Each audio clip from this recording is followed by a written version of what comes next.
तो hello and welcome जितने भी हमारे शिक्षक साथी हैं जो बीपीएससी ट्री 2.0 का एग्ज़ाम देंगे सोशल साइंस सब्जेक्ट से, ठीक है, 6 से लेकर 10 तक सबके लिए बहुत यूजफुल है जो मैं आपको टेस्ट सीरीज करवाने जा रहा हूँ। इसमें जो 40 क्वेश्चन जो रहेगा आपका, ठीक है, 40 क्वेश्चन इतिहास का, 40 क्वेश्चन ज्योग्राफी का, 40 क्वेश्चन इकोनॉमिक्स का, 40 क्वेश्चन पॉलिटी का। इसको देखने के बाद जो आपके अंदर एक अलग आत्मविश्वास जग जाएगा, ठीक है। तो आप कंटिन्यू इस वीडियो को देखते रहिएगा सेशन को। साथ ही साथ मैं रंजीत सर का जो है प्रैक्टिस सेट स्टार्ट किया हूँ सोशल साइंस का, आप उसको भी देखते रहिए, फॉलो करते रहिए, ठीक है। और एक दिन ऐसा समय आएगा कि इतना क्वेश्चन करवा दूंगा कि आप जो है क्वेश्चन, हर क्वेश्चन आपकी आंख से गुजरा रहेगा, कुछ ना कुछ आइडिया जरूर रहेगा उसके बारे में। तो चलिए साथी, बिना टाइम को बर्बाद किए हुए स्टार्ट करते हैं। आज टेस्ट सीरीज नंबर 1 जो है रुक्मिणी पब्लिकेशन का है, ठीक है। आपका जो है 6 to 10 तक सबके लिए यूजफुल है, ठीक है ना। ये नहीं समझिएगा कि हमारे लिए नहीं यूजफुल है। देखिए सोशल साइंस ऐसा सब्जेक्ट है, सबको मजा लेना चाहिए इसमें, ठीक है। पढ़िए एकदम आनंद से, और सब सिलेबस के हिसाब से ही बनाया गया है। तो चलिए स्टार्ट करते हैं। पहला क्वेश्चन कह रहा है कि यूटोपिया का लेखक कौन था। तो कौन था, इसका आंसर हो जाएगा आपका ऑप्शन नंबर ए, थॉमस मोर था, ठीक है। थॉमस मोर जो था आपका यूटोपिया का लेखक था। तो जो इसके बारे में थोड़ा बहुत बता देता हूँ। थॉमस मोर जो था आपका एक अंग्रेज वकील था, क्या था, एडवोकेट था, लेखक था, पुनर्जागरण, मानवतावादी और दार्शनिक भी थे, ठीक है। इसी के पुस्तक जो है यूटोपिया बहुत चर्चा में था, ठीक है। इस पुस्तक में अटलांटिक महासागर के एक काल्पनिक द्वीप के समाज का वर्णन मिलता है। क्या मिलता है, अटलांटिक महासागर के एक काल्पनिक द्वीप के समाज का वर्णन मिलता है। तो इतना चीज़ ध्यान रखिएगा। चलिए आगे कह रहा है कि प्लूटो के बारे में भी जान लीजिए, प्लूटो का पुस्तक के बारे में। प्लूटो का जो पुस्तक था तो क्या, रिपब्लिक पूछा जाता है, ठीक है। रिपब्लिक जो है प्लूटो की पुस्तक का नाम। बाकी शेक्सपियर का तो बहुत सारा पुस्तक है, ठीक है, आप देख लीजिएगा। चलिए आगे कह रहा है कि 1791 में महिला नागरिक अधिकार घोषणा पत्र किस महिला ने तैयार किया। तो इसका आंसर क्या हो जाएगा आपका ऑप्शन नंबर सी, ओलंप दे गोजेस ने। आगे कह रहा है कि इटली ने आक्रमण कर किस देश को जीता था। तो इसका आंसर क्या हो जाएगा आपका ऑप्शन नंबर डी, अबिसिनिया को जीता था। अबिसिनिया का नाम जो है, नया नाम अभी को क्या है, तो इथोपिया है, ठीक है। इथियोपिया जो है उसी का नाम है। उसको जो है इटली 1935 ईस्वी में जीत लिया था। मुसोलिनी ने 1922 में रोम पर कब्जा कर जो है कर लिया था। इस बात को ध्यान है कि मुसोलिनी कहाँ का था, तानाशाह तो इटली का ही था। और उसने जो आपको क्या किया था, जो फासिस्ट पार्टी का स्थापना किया था। जैसे हिटलर जो है जर्मनी में नाजीवादी पार्टी का समर्थन जो स्थापना किया था। आगे कह रहा है कि बोस्टन बंदरगाह पर 340 चाय के बॉक्सों को समुद्र में फेंका गया। इस घटना को किस नाम से जाना जाता है। तो ये हो जाएगा आपका बोस्टन टी पार्टी। और समझिए अमेरिका का जो आज़ादी का जो बिगुल यहीं से फूक गया। बोस्टन टी पार्टी घटना हुआ था, आपको इसका डेट ध्यान रखिएगा, 16 दिसंबर 1773 का ये घटना था, ठीक है। ध्यान रखिएगा बोस्टन के जो मैसाचुसेट्स में सन्स ऑफ लिबर्टी के एक राजनीतिक और व्यापारिक विरोध के रूप में जो है बोस्टन टी पार्टी की घटना घटी थी। चलिए आगे कह रहा है कि प्रथम विश्व युद्ध का तात्कालिक कारण क्या था। तो ये हो जाएगा आपका ऑप्शन नंबर ए, फर्डिनेंड की सेराजोवा में हत्या। और ध्यान रखिएगा ये जो आपका प्रथम विश्व युद्ध हुआ था 1914 से लेकर 18 तक चला था। नेक्स्ट क्वेश्चन कह रहा है कि कल्चरल रिवॉल्यूशन के समय कम्युनिस्ट पार्टी ऑफ चाइना के प्रमुख कौन थे। तो इसका आंसर क्या हो जाएगा आपका ऑप्शन नंबर सी, जो है माओ जेडोंग थे।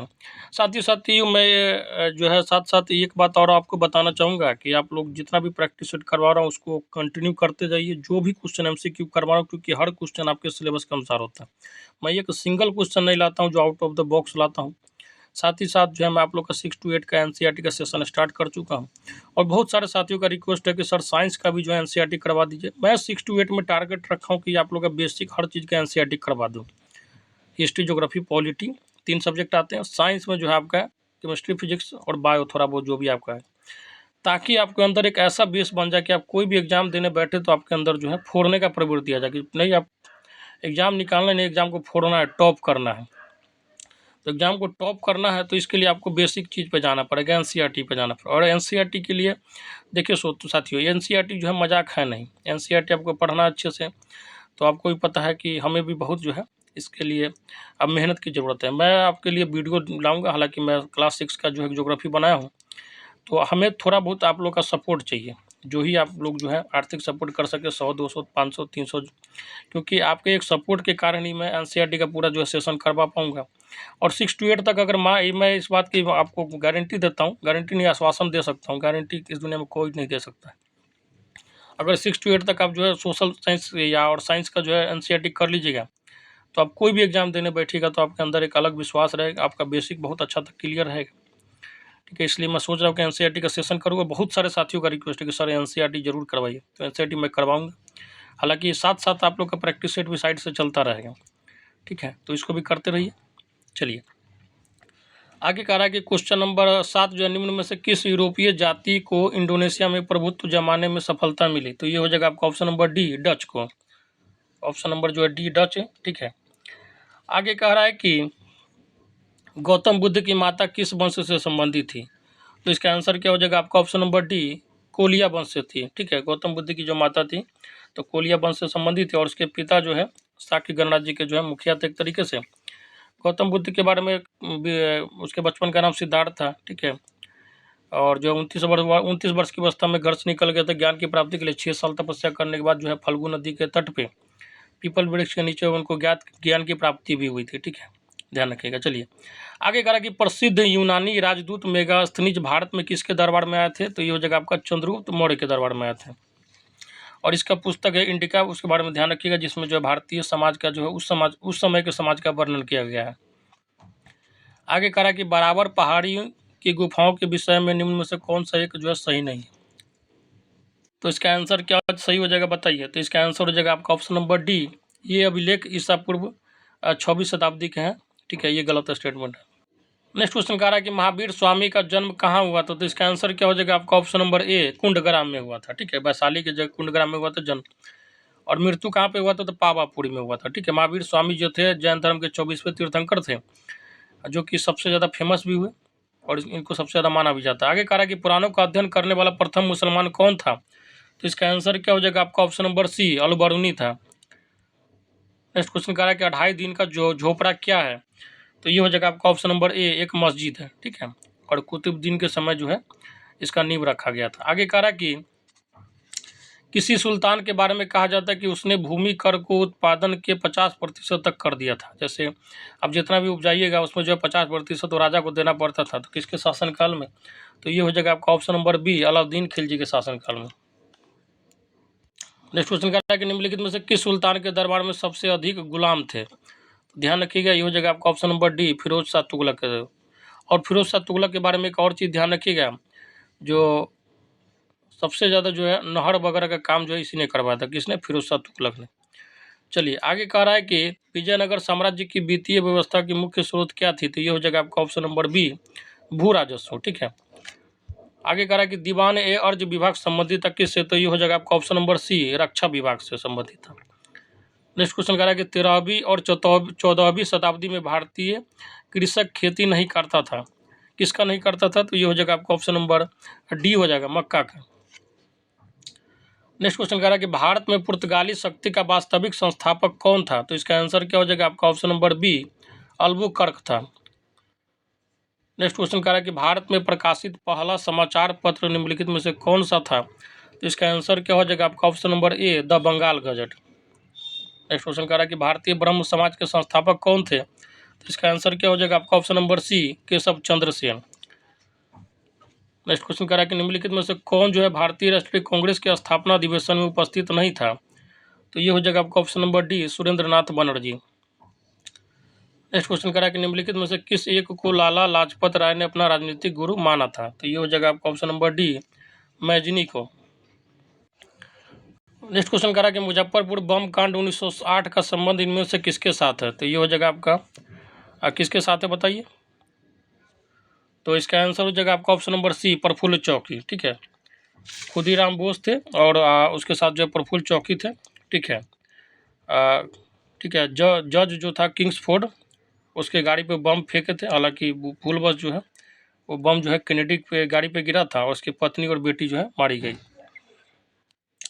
आगे कह रहा है कि इनमें से किसे द ग्रैंड ओल्ड मैन जो है कहा जाता है? तो ये हो जाएगा आपका दादा भाई नौरोजी को बोला जाता है।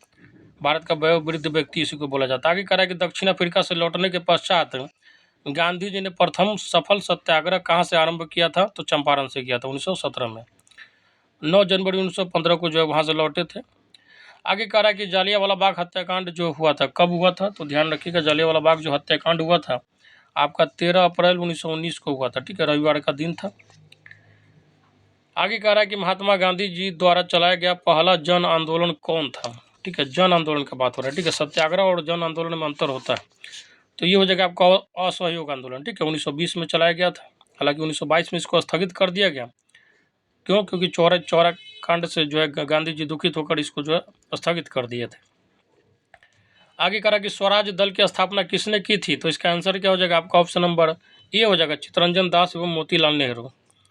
नेक्स्ट क्वेश्चन कह रहा है कि 1928 में साइमन कमीशन भारत में किस उद्देश्य से आया था। तो ये हो जाएगा आपका ऑप्शन नंबर बी, प्रशासनिक सुधार पर विचार के लिए।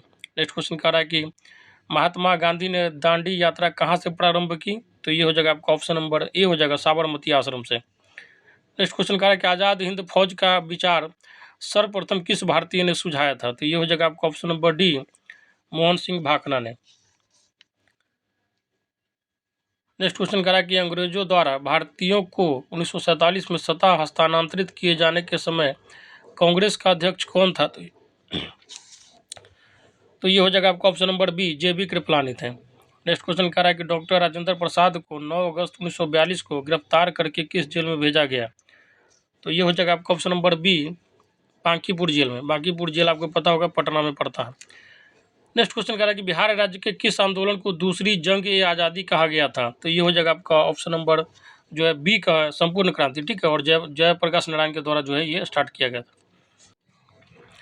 नेक्स्ट क्वेश्चन कह रहा है कि जहांगीर का समकालीन वह इतिहासकार जिसने बिहार के पटना में अपनी प्रसिद्ध ग्रंथ दबिस्ताने मजाहिब की रचना की। तो इसका आंसर क्या हो जाएगा आपका ऑप्शन नंबर सी, ठीक है, मोहसिन फानी। नेक्स्ट क्वेश्चन कह रहा है कि सिख के 9वें गुरु श्री तेग बहादुर का बिहार में पदार्पण जो है किस शताब्दी के उत्तरार्ध में हुआ था। तो ये हो जाएगा आपका ऑप्शन नंबर सी, 17वीं शताब्दी में। नेक्स्ट क्वेश्चन कह रहा है कि चंपारण के किसान नेता राजकुमार शुक्ल के अनुरोध पर गांधी जी किस वर्ष पटना पहुंचे। तो ये हो जाएगा आपका ऑप्शन नंबर ए, 10 अप्रैल 1917 को। देखिए डेट तक पूछ लिया गया, इसलिए डेट भी ध्यान रखिएगा। 10 अप्रैल को 1917 तो फेमस है ही, लेकिन आप डेट याद रखना शुरू कर दीजिए, क्योंकि एग्जाम का ट्रेंड चेंज हो रहा है। आपको पता है कि सबको पता है कि चंपारण जो है 1917 को जो है चंपारण आंदोलन हुआ था, जो है गांधी जी आए थे। लेकिन अब उसी में फंसाना है आपको, तो क्या करेगा, डेट पूछ देगा। हाँ, राजकुमार शुक्ल जो है किस गाँव के थे, जो विवाद जो था कितना जो है किस प्रकार का विवाद था, किसकी खेती के लिए था, बहुत तरीके से क्वेश्चन जो घुमा के बनाया जा सकता है। आगे कह रहा है कि स्वतंत्रता से पूर्व बिहार में आयोजित कांग्रेस का 28वां अधिवेशन की अध्यक्षता किसने की थी। तो ये हो जाएगा आपका ऑप्शन नंबर ए, रघुनाथ। ठीक है, मुघोलकर याद रखिएगा। ठीक है, मुघोलकर याद रखिएगा। आगे कह रहा है कि बिहार में झरनी नृत्य किस समुदाय का प्रसिद्ध लोक नृत्य है। तो ये हो जाएगा आपका ऑप्शन नंबर बी, मुस्लिम समुदाय का। तो साथ ही ये था आपका हिस्ट्री का 40 जो है क्वेश्चन था, और इसी के तरीके से मैं आज थोड़ा समय का अभाव है, बहुत जल्दी जो आप लोग के लिए कंबाइंड सेट लाऊंगा, जिसमें जो आपका 2-3 सब्जेक्ट रहेगा 40-40 नंबर का, जिसमें आपका ज्योग्राफी रहेगा, पॉलिटी रहेगा, इकोनॉमिक्स रहेगा। आप एक सेट बनाइएगा, आपको एग्जाम की तरफ फील होगा। साथ ही साथ जितने भी साथी चाहते हैं कि NCERT का सेशन कंटिन्यू हो, तो आप जो है अपना सहयोग राशि जो है मैं कमेंट बॉक्स में नंबर दे दिया हूँ, उस पर जो है कर सकते हैं। और आपको अगर कोई भी PDF लेना हो, चाहे नोट्स वगैरह लेना हो, तो इसके लिए जो है उसी नंबर पे आप संपर्क कर सकते हैं। व्हाट्सअप कीजिएगा, कॉल नहीं कीजिएगा कृपया करके। ठीक है, तो साथियों इसको कीजिए, बहुत जल्दी जो आप लोग का और भी जो है प्रैक्टिस सेट लाऊंगा, और NCERT का सेशन आपका जो है कंप्लीट करवाऊंगा बहुत जल्दी, घबराने की बात नहीं। धन्यवाद।